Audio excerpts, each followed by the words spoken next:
podcast de sorcellerie.net. Mon nom est Dead Breeze et je suis en compagnie de Zelda. Coucou Zelda. Coucou Dead Breeze, comment vas-tu aujourd'hui? Ça va super bien, toi? Ben, ça va très bien, merci. Donc aujourd'hui, on a un petit thème spécial. Moi, c'est pas quelque chose que je connais beaucoup, mais je sais pas si c'est quelque chose que tu suis énormément, mais au moins on a trouvé de l'information. On parle des fées aujourd'hui. Donc, est-ce que tu peux nous faire un petit topo sur qu'est-ce que les fées? Ben, les fées, ça vient d'une tradition celte qui est quand même très, très, très, très vieille. On dit même que c'est des créatures qui ont habité la Terre très, très, très longtemps avant les Celtes ou les Anglo-Saxons. En fait, on croit qu'ils descendent de Tuatha des Danann, qui est une espèce de dieu magique, une race de dieux magiques, et déesses évidemment, qui ont fait leur... qui habitaient l'Irlande avant de, comme de retourner dans leur royaume. Parce qu'on dit que les fées viennent d'un autre royaume, et ben, une autre réalité, un autre, comme si, realm, et qui se déplacent dans notre royaume, dans notre réalité ici, à leur guise. Donc, étant donné que les fées ont une connexion avec Tuatha des Danann, il y a beaucoup de sorcières qui pratiquent aussi une forme de magie féerique, la magie des fées. Donc, on peut se connecter avec ces fées-là pour qu'elles nous aident dans nos travaux magiques, pour avoir de l'information, pour avoir une tonne de choses. Donc, ces sorcières-là utilisent aussi beaucoup le panthéon celtique pour compléter un peu le rituel, parce que souvent, quand on fait un rituel, quand on veut faire des incantations, ben souvent on fait une incantation d'un dieu bénéfique pour venir nous aider pendant le rituel. Et les sorcières qui pratiquent la magie féerique, ils vont plus toucher au panthéon celtique, aux dieux et déesses celtiques. Les fées, c'est des créatures de la nature, c'est des esprits de la nature. Et évidemment, on a tendance à penser automatiquement aux fées qu'on voit dans les films avec des petites ailes puis tout bien cute. C'est pas le cas. Les fées peuvent prendre différentes formes. On va le voir peut-être un petit peu plus tard, parce que, tu sais, il y en a que, qui est fée, mais c'est parce que les gnomes, c'est une forme de fée, les dragons, les elfes, les trolls, etc. C'est tous des différents types de fées. Donc, ils ont leur endroit où est-ce qu'ils habitent, et ce qu'on peut faire, c'est on peut réussir à les attirer, parce qu'ils vivent un peu partout, dans les roches, dans les plantes, dans les montagnes et tout. On peut les attirer dans notre maison, ou proche de notre maison, pour essayer de faire des connexions avec eux et travailler avec eux. Je vais juste faire une dernière petite parenthèse, pas trop m'embarquer tout de suite dans la magie des fées. Les fées ne sont pas nécessairement que bénéfiques. Il y en a qui sont neutres, plus gris, puis il y en a qui nous aiment pas beaucoup. Et c'est pas qu'ils sont maléfiques de base, mais ils détestent les humains, parce qu'évidemment, on détruit leur nature. Ils nous détestent, donc ils nous veulent que du mal. Il faut vraiment faire attention quand on veut appeler une fée. Oui, ben, c'est un peu comme toute pratique en tant que telle, là. Je pense que faut toujours faire attention. Tout n'est pas super beau, tout n'est pas super noir. C'est vraiment un mélange des deux. C'est toujours un mélange des deux. Donc, c'est ça. As-tu quelque chose à rajouter avant que je m'embarque dans la magie des fées? Non, tu peux y aller. Ben, je pourrais dire, il y a plusieurs types de noms. On peut les appeler par plusieurs noms au travers des... Je dirais pas des civilisations, mais on a fairy, fée, il y a beaucoup de choses on peut les appeler. Fata, j'ai Hada, Draga, Encantada, je pense que celui-là est plus espagnol, Damiselos aussi. Le terme fairy veut aussi signifier fate en anglais, qui est destin. Oui, donc, c'est vrai. Des fois, c'est important à souligner. Sinon, je vais te laisser avec le reste. Je pense que c'est plus toi qui connais ça que moi. Oui, ben en fait, c'est pas un type de pratique que je pratique moi-même, mais disons que, étant donné que j'adore tout ce qui est mythologie, tout ce qui est pratique, ben évidemment, ça rentre dans mes sujets préférés. Donc, les fées, ça nous aide à nous connecter à la nature, puis à l'espèce de fréquence de la Terre. En gros, tu sais, il faut surtout se servir de notre instinct, surtout quand que ça fait un certain temps qu'on pratique la magie, on a tendance à avoir un instinct plus affiné à cause de, tu sais, comme des différentes, tu sais, comme euh, concentrations qu'on fait, les méditations qu'on fait, on finit par se connecter plus facilement à la nature. Euh, les fées, quand on réussit à se, par la magie, parce qu'il y a différentes façons de se connecter à une fée. On peut autant... En fait, on en a parlé beaucoup avec les différents types de créatures, avec, par exemple, les esprits. Parce que quand on veut appeler un esprit d'un mort ou l'espèce un esprit familier, ben on parle souvent de leur fabriquer un hôtel avec des items précis, des items pour eux autres, ça devient comme leur maison. On va leur parler, on médite en face de l'hôtel pour vraiment essayer de se connecter à eux. C'est le même principe pour les fées. Donc on peut fabriquer une petite hôtel avec des éléments qui nous connectent à une fée précise ou à un type de fée. Si par exemple on veut se connecter à un type de fée de la terre pour nous aider à nous grounder, ben on peut placer des items de la terre, comme des herbes, une cocotte, on peut mettre toutes sortes de choses, puis il faut vraiment y aller avec notre intuition. Si on sent que c'est bon, on l'installe sur l'hôtel et on fait vraiment de quoi de réserver, pas de quoi qu'on démange à chaque fois, il faut qu'il reste là. Et une fée peut venir nous contacter à ce moment-là pendant les méditations, parce que c'est là qu'on monte notre énergie et les fées s'accrochent plus à cette énergie-là, cette vibration-là, et se connectent à nous pour venir nous voir. Si ça concorde bien, ben la fée peut décider de rester. Mais il faut faire attention de notre côté, parce que la fée ne veut pas nécessairement dire qu'elle est bénéfique. Il faut vraiment aussi l'étudier, parce que si ça ne fait pas notre affaire, ben on la laisse aller pour essayer d'en contacter une autre. L'hôtel, idéalement, c'est sûr que ça serait à l'extérieur qu'il faudrait la placer, parce que les fées, c'est plus vraiment de la nature, mais si on vit, par exemple, dans un appartement où est-ce qu'on n'a pas de lieu possible à l'intérieur, à l'extérieur, pardon, on peut créer un petit hôtel à l'intérieur, puis inclure le plus d'items de l'extérieur possible. Ça se fait.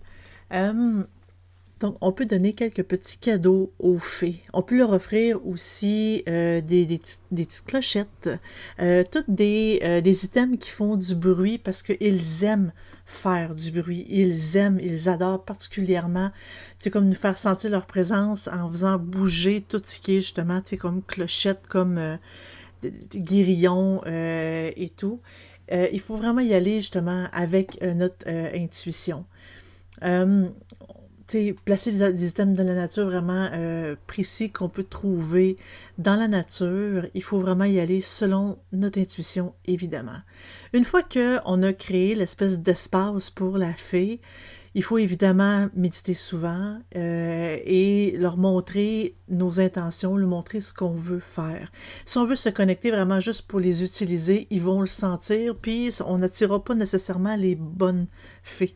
Donc, il faut vraiment y aller, comme dans le but de créer une belle connexion avec les fées et non pas tout simplement les utiliser ou juste voir si ça existe pour de vrai.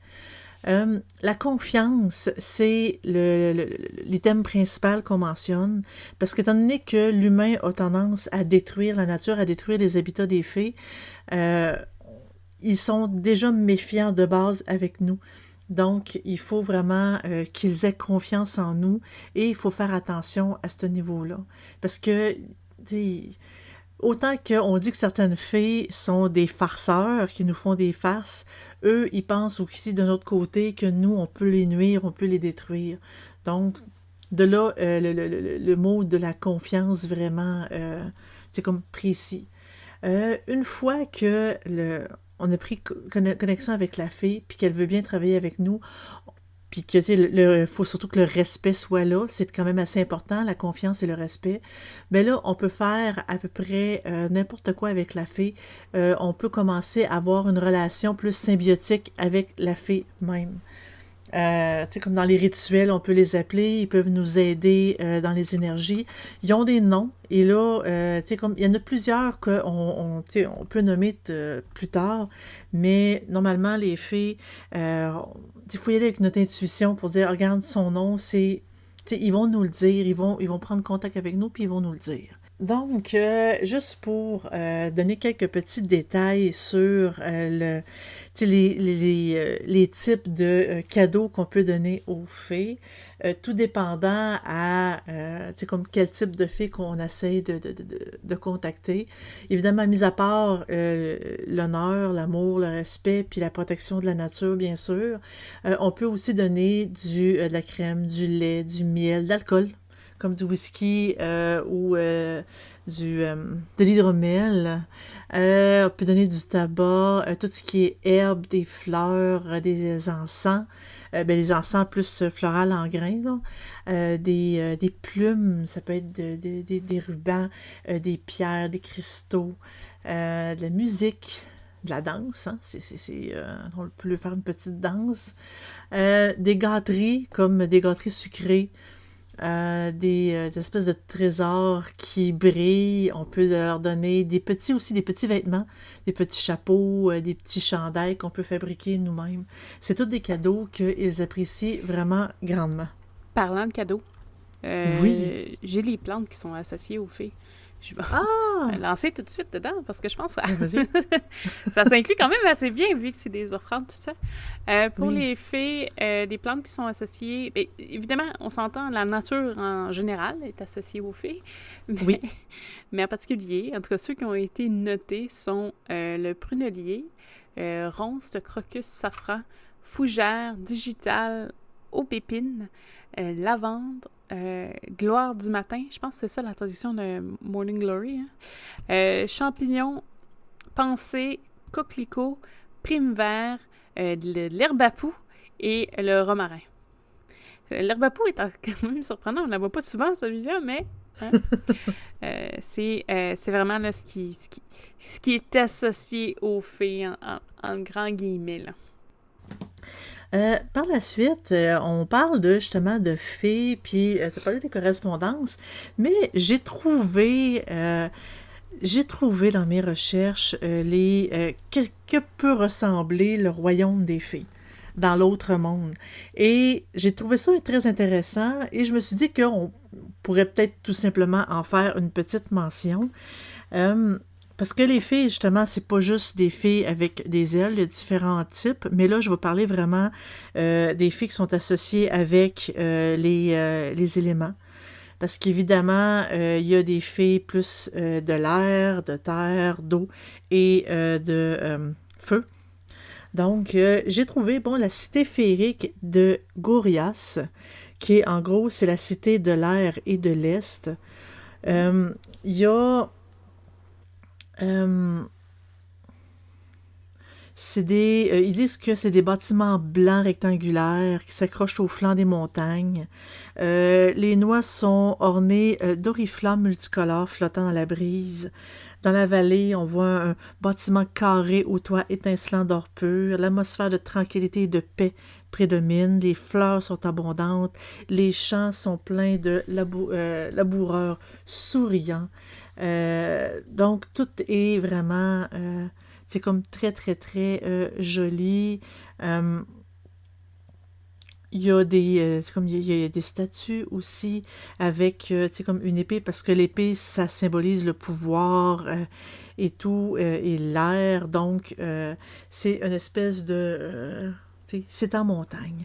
Mm-hmm. Il y a la cité féerique de Phineas, qui est la cité du feu et du sud. C'est des sables baignés par le soleil, une oasis qui abrite un groupe de bâtiments anciens, enjambé par une arche impressionnante, une route conduit dans le désert, son sol aride se désintégrant en poussière. Il y a des arbres argentés qui ombragent l'oasis, dont les habitants sont chaleureux. La lumière est éternelle, la nuit ne descend jamais dans cette cité-là. La route se dirige vers le cœur de la cité, vers une vieille bâtisse décrépite un peu, couverte de symboles mystérieux. Donc, il parle aussi de l'intérieur des bâtisses que je vais sauter, évidemment. Si vous voulez d'ailleurs avoir plus d'informations, j'ai un livre que j'ai trouvé hyper intéressant. Vous allez avoir toutes les informations sur les fées. Ça s'appelle La Bible des fées de Teresa Mouret. Ça mentionne aussi comment les contacter, donc je vous le recommande. Je continue ma lecture. Il y a la cité féerique de Murias, qui est la cité de l'eau et de l'ouest. C'est situé sur les rivages d'un océan occidental. Derrière la cité s'élèvent les collines vallonnées. Les gouttes de pluie sont portées par le vent, faisant scintiller au crépuscule les rues pavées. Il y a beaucoup de navires féeriques qui s'y promènent. Il y a des arbres luxuriants qui poussent parmi les bâtiments aux toits et aux tuiles rouges, leurs feuilles qui montrent des riches nuances rouille et or, signalant l'approche de l'automne. Donc, il y a des cathédrales, il y a différentes grandes bâtisses qui ornent cette cité-là. Par la suite, il y a la cité féerique de Phalias, qui est la cité de la terre et du nord. Donc, on l'approche dans les ténèbres envahissantes. Les tours sont faites de métal et surmontées de joyaux éclatants qui scintillent comme des phares. La cité est massive et solide. On ne voit pas d'habitants, mais elle respire une vie animée, familière. Elle évoque le plan de toutes les villes terrestres. Ça ressemble beaucoup à nos villes, à nous. On dit qu'en son centre, il y a un immense morceau de roche météorique qui émet une aura infinie d'ancienneté. Donc, ça parle beaucoup aussi de notre monde, de l'autre monde, qui a plein d'objets et que les visiteurs peuvent vraiment se connecter s'ils ils touchent vraiment cette roche-là. C'est vraiment dans leur monde qui est dans l'autre dimension. On peut, en fait, en essayant de se connecter à eux, on peut essayer de visualiser un peu c'est comme leur ville. Des fois, quand on peut se déplacer dans d'autres plans astrales, on peut peut-être réussir à aller les visiter aussi. Donc, c'est ça. Avant de parler de la Wicca féerique, je voudrais juste qu'on parle un peu des différentes fées qui existent. Il y a vraiment beaucoup de fées, vraiment beaucoup. Il y en a dans tous les types de pays, il y a des fées quand même assez différentes qui vont du Sasquatch, comme en Amérique, jusque, par exemple, Animu, qui est qui est non donné à la Dame du Lac. Ça va, il y en a beaucoup, et dans tous les pays, vraiment spécifiquement. J'en ai trouvé, en Russie, en Chine, en Écosse, en Australie. Il y en a quelques-uns que c'est quand même assez proche, mettons, nous, ce qu'on appelle comme des créatures, mais eux, ils les considèrent vraiment comme des fées. Ben, c'est une forme de fée. Disons que si on considère qu'on peut se connecter à eux, on peut dire que c'est une forme de fée, une forme d'esprit qu'on peut se connecter. Comme par exemple, j'ai trouvé vraiment comique de trouver Dobby. L'espèce de... dans Harry Potter, là, Dobby, en fait, on dit que c'est un hobgoblin malin du Yorkshire puis du Lancashire qui, manifestement, c'est l'inspiration de Dobby dans Harry Potter. Côté apparence et tout, puis ça s'appelle Dobby. J'ai vraiment trouvé ça drôle quand je suis tombée là-dessus par hasard. T'as-tu les différents types de... Ben moi, mais j'en ai pas beaucoup. Tu vois, moi, j'ai les brownies, les pixies, les banshees, que je connais un peu plus parce que, bon, c'est des espèces d'esprits qui crient, là. Des leprechauns, des ashtricks. Des ashtricks, c'est en Écosse, c'est vraiment comme des fées d'eau. Des ashrays, c'est des petites femmes fées qui ne doivent pas voir le soleil ou être capturées. Autrement, elles fondent. Donc, s'ils voient du soleil, il n'y en a plus. Changelins, les Devas, qui sont plus en Perse puis en Grèce. On a les Dryades, les Elfes, les Kelpies, les Sirènes. On les reconnaît quand même assez bien, les Sirènes. Oui. Les Nymphes, les Pixies, les Salamandres. Je me trompe pas, Salamandre, c'est de feu. Oui. Les Silky, les Fedo et les Will-O-Wisp, qui sont une espèce de feu follet. C'est ceux que j'avais trouvé vite fait, mais je pense qu'il y en a pas mal plus que je crois avec la liste. Si on inclut toutes les cultures, il y en a pas mal plus que ça, là. Mais Ah c'était oui, il juste y en un a. aperçu. Oui, il y en a vraiment beaucoup, beaucoup. Puis chaque fée a sa façon différente de pouvoir les contacter. Par exemple, bon, on peut. J'ai des méthodes pour attirer les fées de l'eau chez soi. Euh, il faut, par exemple, bon, on place quelques bougies bleues ou vertes et un calice avec, tu sais, pour honorer l'élément eau. Euh, il faut, tu sais, on peut mettre une fontaine aussi qu'on remplit d'autres sources. On rajoute des pierres tu sais, comme, selon notre choix. On peut mettre des figurines représentant des créatures aquatiques comme des poissons, des dauphins, des crabes. Des fleurs aussi, des algues. On peut brûler des bâtonnets au jasmin, citronnelle, eucalyptus, myrrhe, etc. On peut vraiment demander un esprit particulier, tu sais, comme la mélusine, les ondines, les selkies, par exemple. Et c'est à ce moment-là, on peut sculpter aussi des sculptures pour eux. Et par la suite, on peut méditer en face de cet hôtel-là qu'on a vraiment monté. Il y a, regarde, l'esprit de l'air, même chose. Là, on parle de plumes. C'est par exemple pour des esprits comme les sylphes. On parle de plumes. On parle de mettre différentes pierres aussi. Il faut vraiment être plus... c'est surtout sur la méditation, mais l'hôtel a quand même c'est comme il faut quand même le placer comme on voudrait. Pour le feu, justement pour les salamandres, comme tu as nommé tantôt, ben on peut placer bon un tissu rouge, orange ou or, beaucoup de bougies, beaucoup de différentes formes, différentes tailles. On peut, tu sais, les bougies, ça peut être rouge, orange, jaune et or pour essayer d'attirer le plus de salamandres. Qu'on essaie qu'on allume. Il y a l'encens aussi, il y a différents types d'encens précis, il y a liban, cèdre, coriandre, etc. Les cristaux, même chose, qui sont plus attirés vers l'élément feu. Et on peut méditer en face de cet hôtel-là, parce qu'il y a aussi les dragons, il y a une tonne de types de fées de feu. Pour la terre, bien évidemment, c'est plus des bougies brunes, par exemple.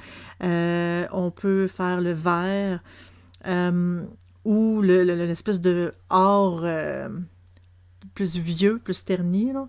Aussi, ça peut convenir, tu sais, comme avec de l'encens, une espèce d'hôtel avec un tissu vert, vraiment pour représenter la terre. On peut mettre plus des herbes, on peut mettre, tu sais, de la lierre. Mm-hmm.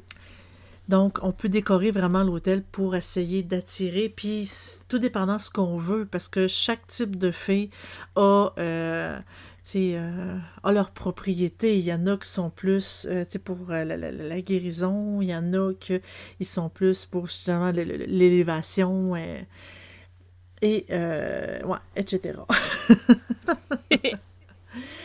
Par la suite, je vous avais mentionné la Wicca féerique.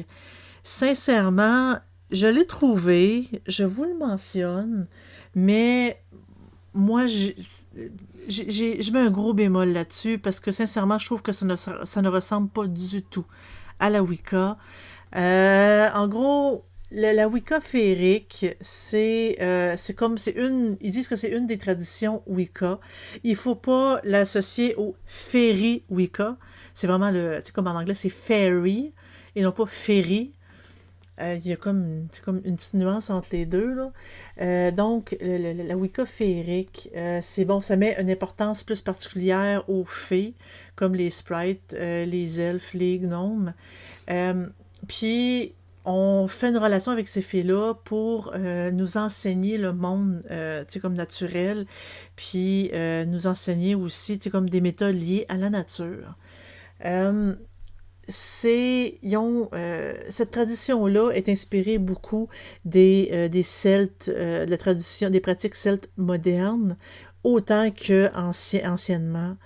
Euh, donc, il y a autant des traditions Wiccan que non Wiccan. Quand je vous dis que des fois, je trouve que ça ressemble pas du tout à la Wicca, c'est vraiment ça. Tu sais, comme oui, il y a peut-être un peu de Wicca là-dedans, mais en majorité, ce n'est pas... il y a des traditions non Wicca.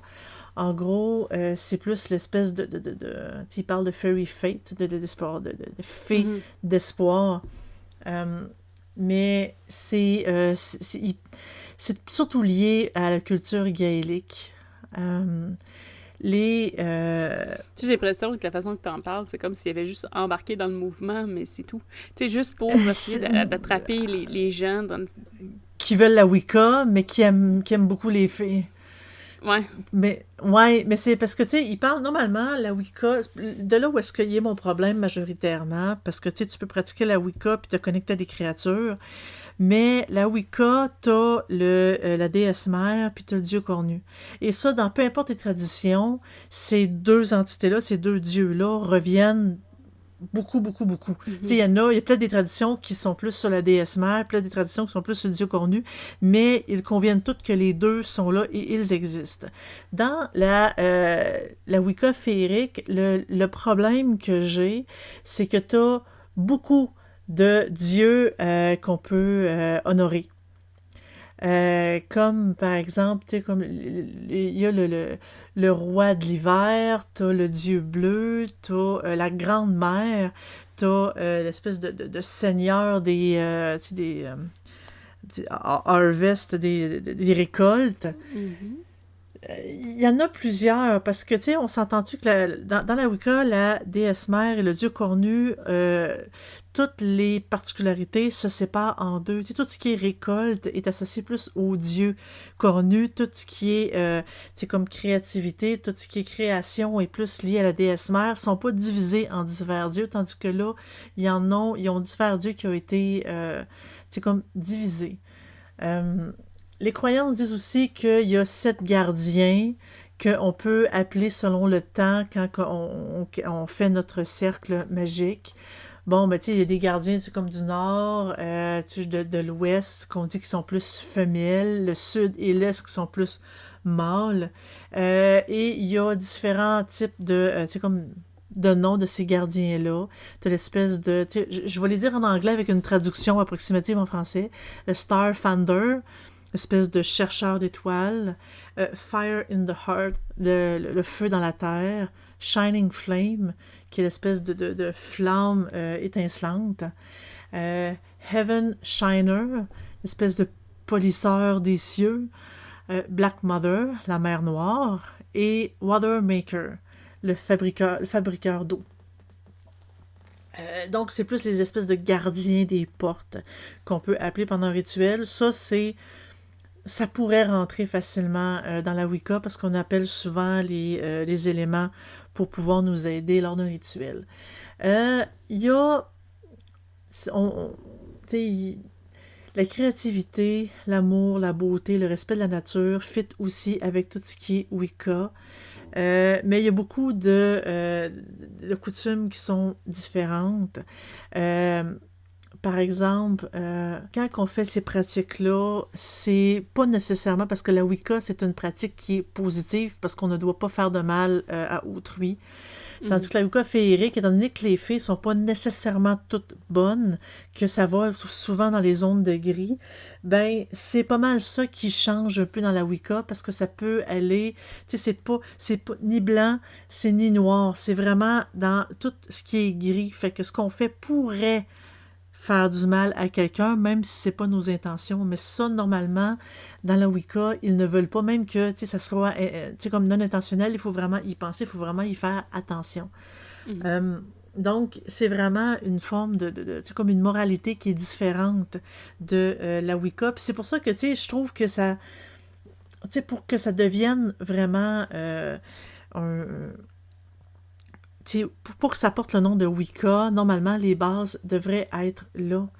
On dit aussi que la tradition féerique peut être considérée comme une tradition plus mystérieuse, qui a un contact direct avec, tu sais, comme plus le ciel.